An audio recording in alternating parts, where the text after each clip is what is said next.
What's going on, Alabama fans? This is Brandon, aka Fresh, back again with another video. I told y'all, I know y'all didn't think I was playing. I keep trying to tell y'all I am coming with the heat, and I got another one. Y'all already know what to do before I get started. Hit the like button, smash the like button. 750 likes is the goal. 750, you gotta get me to 750. I'm gonna be nice. I'm not gonna say 1,000. I know I've been saying 1,000 here in the last one or two maybe, but I need 750 out the gate.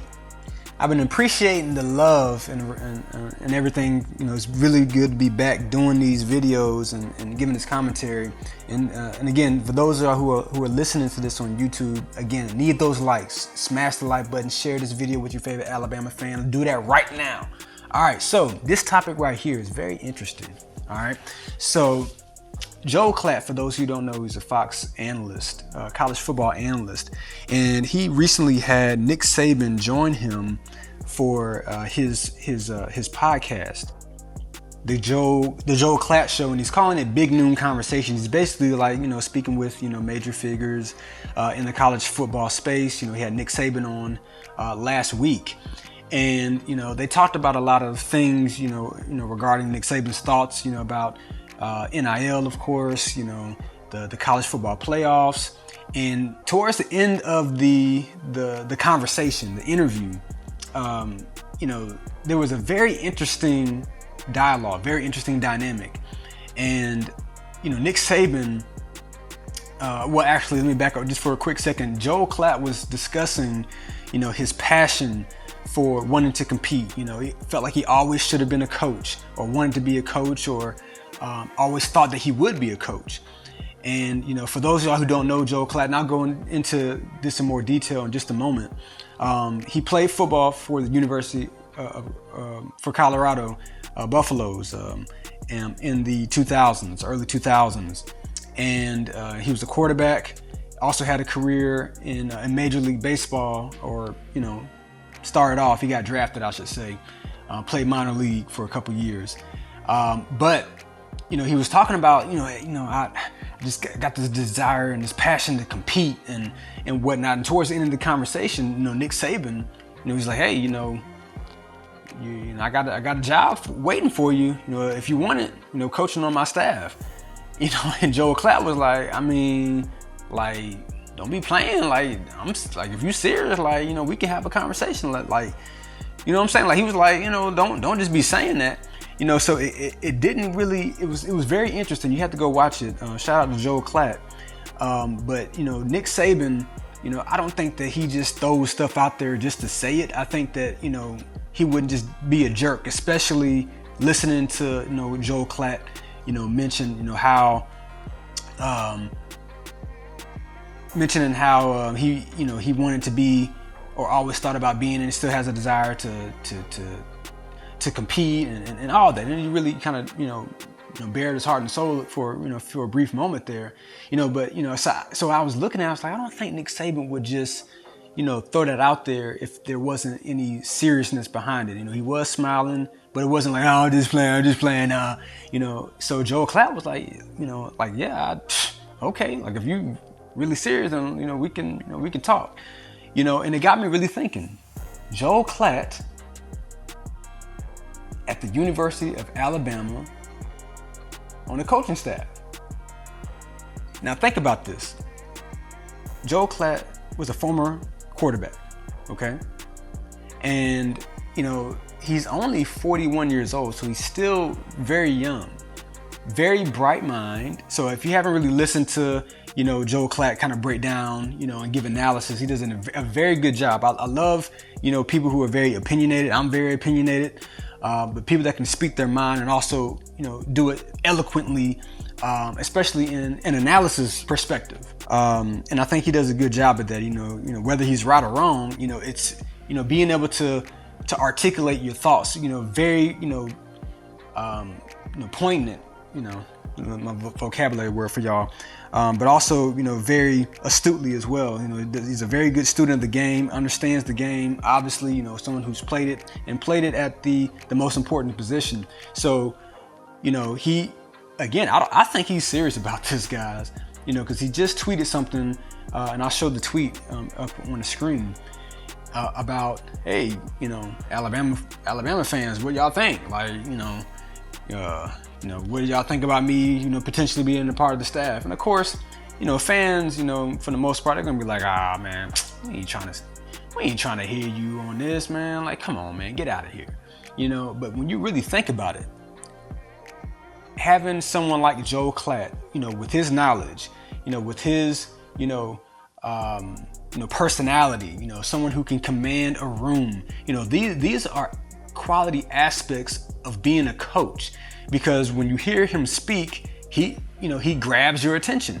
He's very comfortable, speaking in front of an audience. He's very comfortable, delivering his message.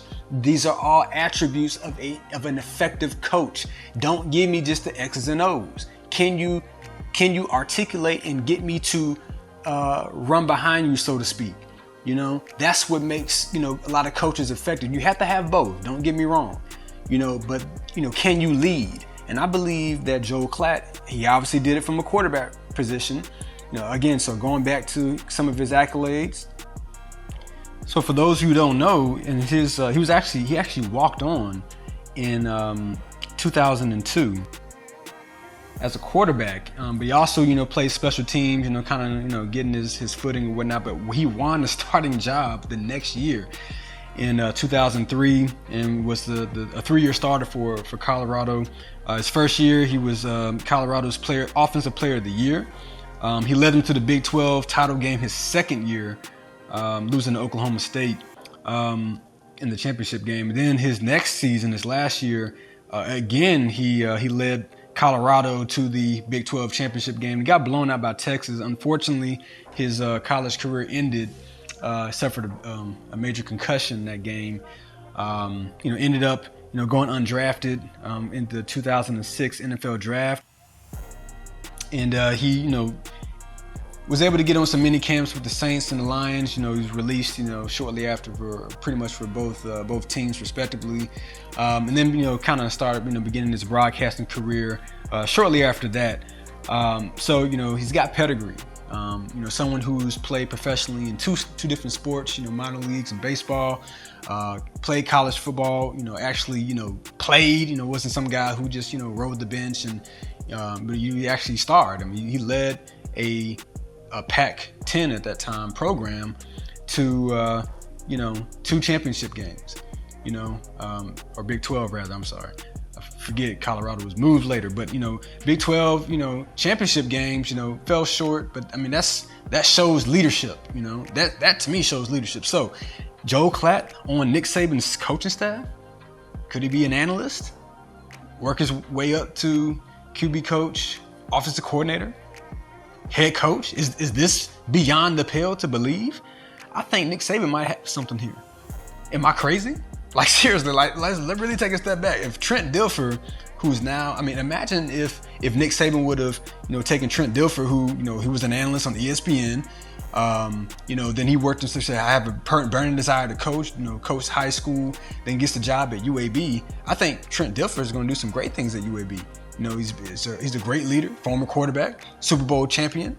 I mean, come on now. I mean, this is not a crazy idea. I think Nick Saban should really look into this. Like, I'm dead serious. If Joe Klatt is serious, and he's still young, 41 years old, come down to T-Town and prove yourself. I mean, nobody's just going to give you a coordinator position. I wouldn't do that. I need to see, first of all, you need to learn the nuances of coaching, all right? So put him in there as an analyst, for a year, work him into, more of the offensive staff the next year. And if you feel that it's worth it, hey, give him a coordinator job, or he might even earn himself. I think it would be a situation where he would earn positions elsewhere, unless Tommy Rees gets picked up, as a head coach somewhere, and then there's an opportunity. I mean, this is all like, like, you never know what's going to happen, but I mean, I could really see this. Like, I mean, as I'm talking about this, and I was writing my notes and everything down prior to jumping on this. Like, this is something that could actually manifest into something. Like, am I crazy? Like, those of y'all on YouTube, like, jump in the comments. I need to hear from y'all and see if this is something that this could be like something that just turned from a conversation you actually see Joel Klatt on the sideline or in the booth or wherever, a part of Nick Saban's Alabama staff. Man, wouldn't that be something? All right, well, let me know what y'all think. I'm gonna wrap this up. Y'all already know what to do. Make sure if you have not hit the like button, smash that like button one time. Share it with your favorite Alabama fan. Please do that right now. Don't play with me, all right? Trying to get this up to 750 likes. If you're listening to this on YouTube, remember, podcast dropping soon. It is coming. Already getting the framework laid out for that. Make sure you follow us on the rest of our socials: Facebook, Twitter, Instagram, TikTok, all of the above. Make sure you're checking out Stephen M. Smith on Monday, Wednesday, and Friday on In My Own Words. Check out Justin, our director of recruiting, Tuesday and Thursday on The Process. We got a lot of stuff coming, guys. This college football season, this Alabama season coming up is going to be one for the books, one for the ages. Got so much content that can't wait to drop for y'all on so many different levels. And I need y'all to make sure y'all stay tuned, subscribe to the channel, because you don't want to be the one to miss out. Don't be the one to miss out. All right. Enjoy talking to y'all guys. This is Brandon, aka Fresh, signing off.